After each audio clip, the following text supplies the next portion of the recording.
Your brother's family feels uncomfortable with, well, you know. I did know. I made things awkward by not fitting into their perfect family narrative. At 32, I was the unmarried daughter who chose a creative career over the family's precious medical legacy, the black sheep who dared to be different. Your mother and I think it's best, another text followed, just until things settled down. We don't want any tension during the photos. I stared at my reflection in my apartment window, the Seattle skyline twinkling behind me. 5 years ago, their words would have crushed me. Now, I felt something different, a mix of amusement and satisfaction. If they only knew what I'd been working on this past year. Okay, Dad, I understand completely, I replied, watching 3 dots dance as he typed his response. That's my girl, always sensible. We'll FaceTime you during the reunion. I smiled, thinking about the manuscript sitting on my desk, the one that had just been accepted by one of the biggest publishing houses in the country, the one that would be released exactly 2 days before our family reunion.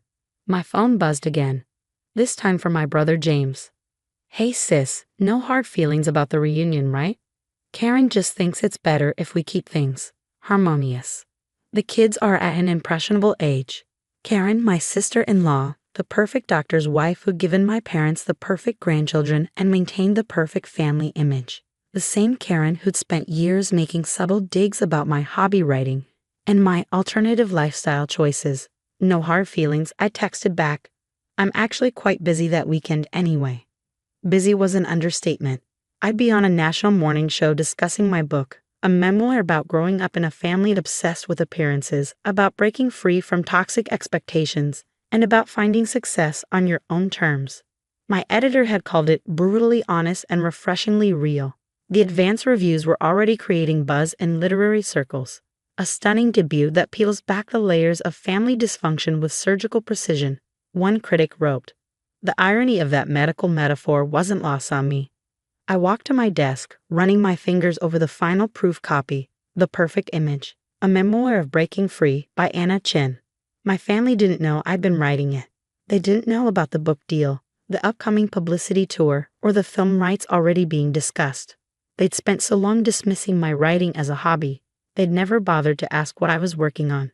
Even when I quit my corporate job last year to focus on my writing, they just sighed and asked when I was going to get serious about my life.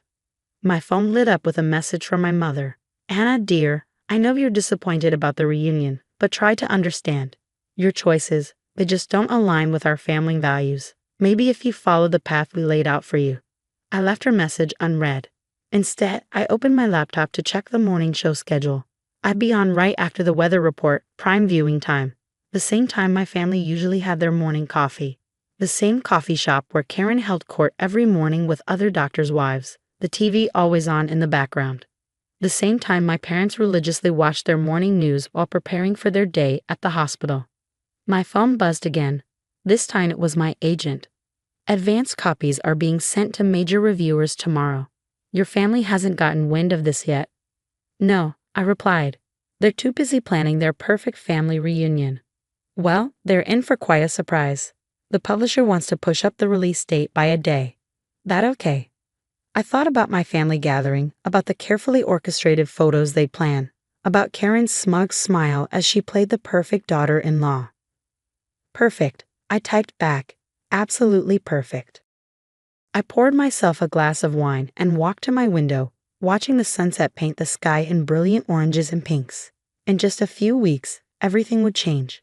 My story would be out there. Not just mine, but the story of every person who'd ever felt suffocated by family expectations. My phone buzzed one final time. A group text from Karen to the family. Just finalized the reunion schedule. Matching outfits for the photos, formal dinner, and Dad's speech about the Chen medical legacy. This year will be perfect. I raised my glass to the Seattle skyline. Yes, Karen, I whispered. This year will be absolutely perfect. The morning of my book release, I sat in the green room of the National Morning Show, watching the makeup artist add final touches. My phone had been buzzing nonstop since midnight when the first online reviews dropped. I turned off notifications from my family members, but my agent kept forwarding me screenshots of their frantic messages in various family group chats. Is this some kind of joke? Has anyone actually read this? Anna, what age do you want? Karen had apparently discovered the book during her morning social media scroll. Right as it hit #1 on Amazon's new releases, her perfectly curated Instagram feed was now filled with angry comments about my betrayal.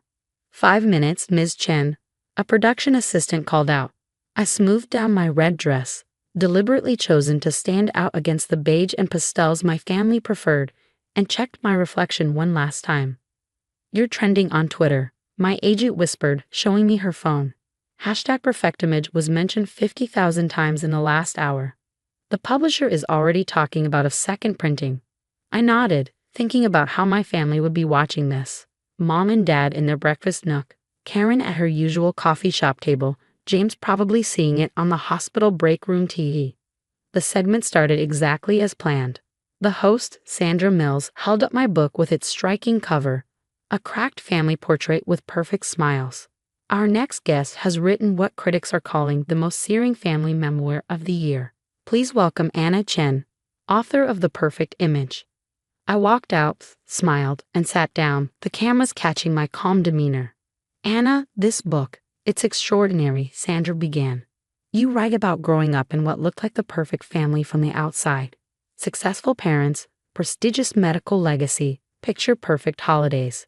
But underneath, I continued, was a family obsessed with appearances, where children weren't allowed to be themselves, where success was measured only by following a predetermined path, and where those who dared to be different were slowly but systematically excluded. Like you were recently excluded from your family reunion? I smiled, knowing this would hit home. Yes, exactly like that. I was told I made things awkward by not fitting their perfect image. My career choice, my lifestyle, my refusal to pretend. It all threatened their carefully constructed facade. And they don't know you're here today. They didn't know about the book until this morning. They spent so long dismissing my writing as a hobby that they never bothered to ask what I was working on.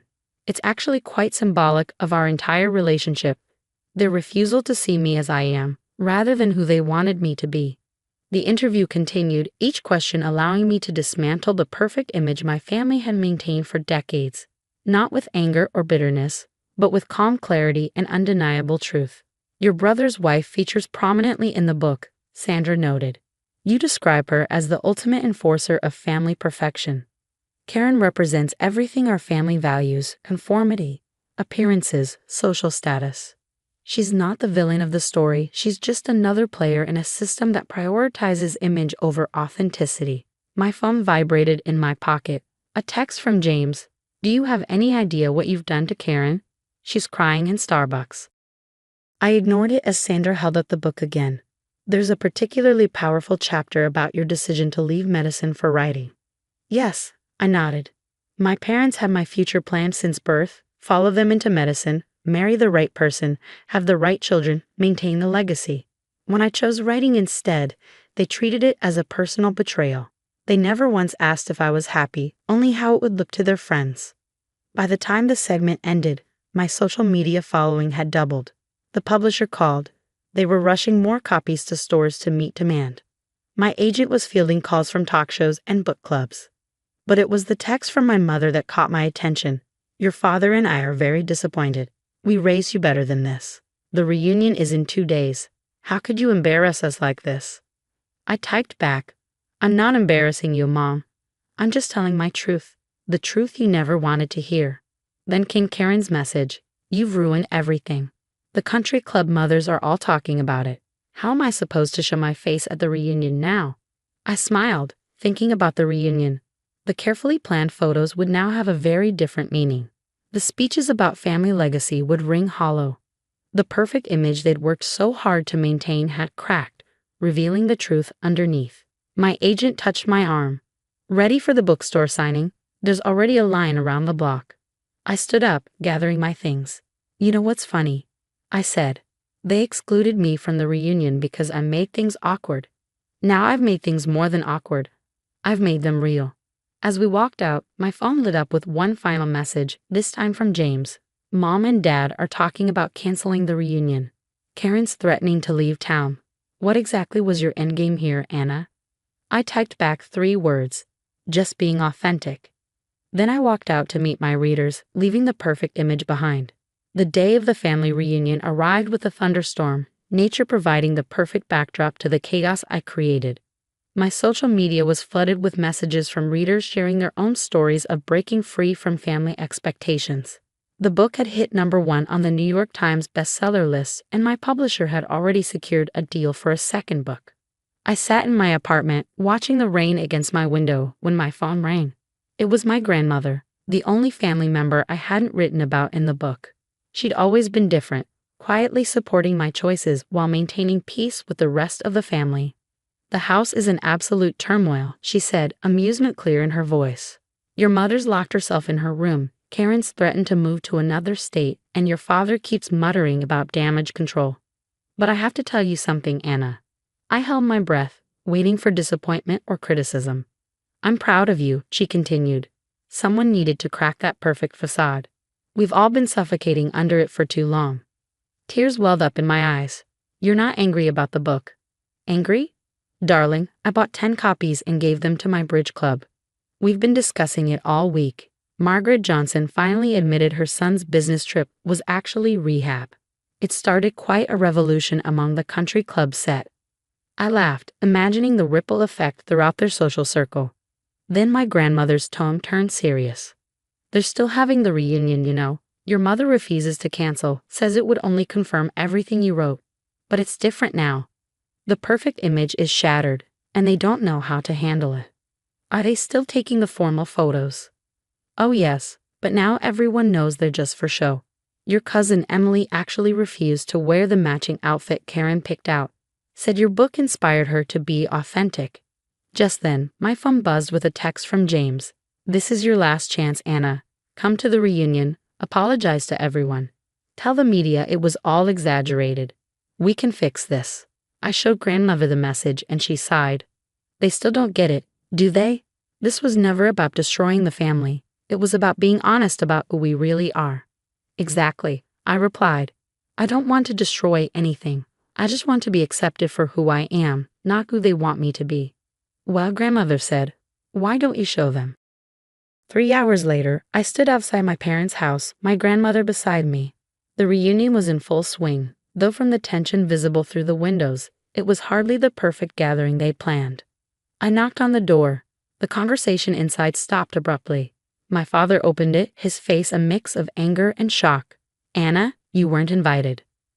"Actually," my grandmother stepped forward, "I invited her. This is a family reunion, isn't it? And last I checked, Anna is family." We walked in to find everyone frozen in place. Karen stood by the fireplace, clutching her wine glass like a shield. James hovered uncertainly between us, while my mother sat rigid in her chair, her perfect posture a defense mechanism.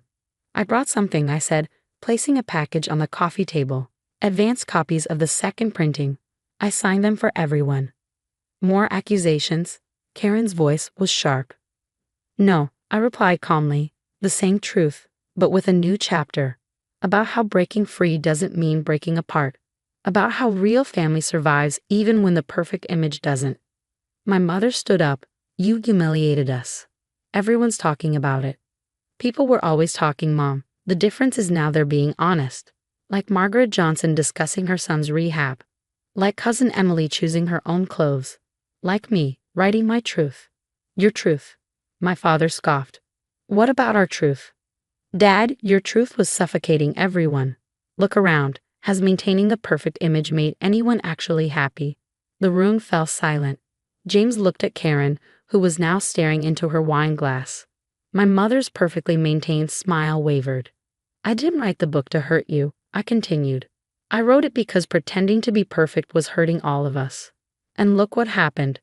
The book resonated because so many people were suffocating under their own perfect images." Grandmother picked up one of the books, opening it to the new chapter. "Maybe," she suggested, "instead of taking those perfect photos, we could sit down and actually talk. Like a real family." To everyone's surprise, Karen spoke first. "I read the book," she admitted quietly. "All of it. And you weren't wrong. About any of it, even about me." The perfect image cracked a little more, but something real began to shine through the fragments. James sat down next to me. Mom's posture relaxed slightly. Dad loosened his tie. "So," I said, "should we take that family photo?" this time with everyone just being themselves. The resulting picture wasn't perfect. My red dress stood out against their pastels. Karen's smile was genuine, if tearful.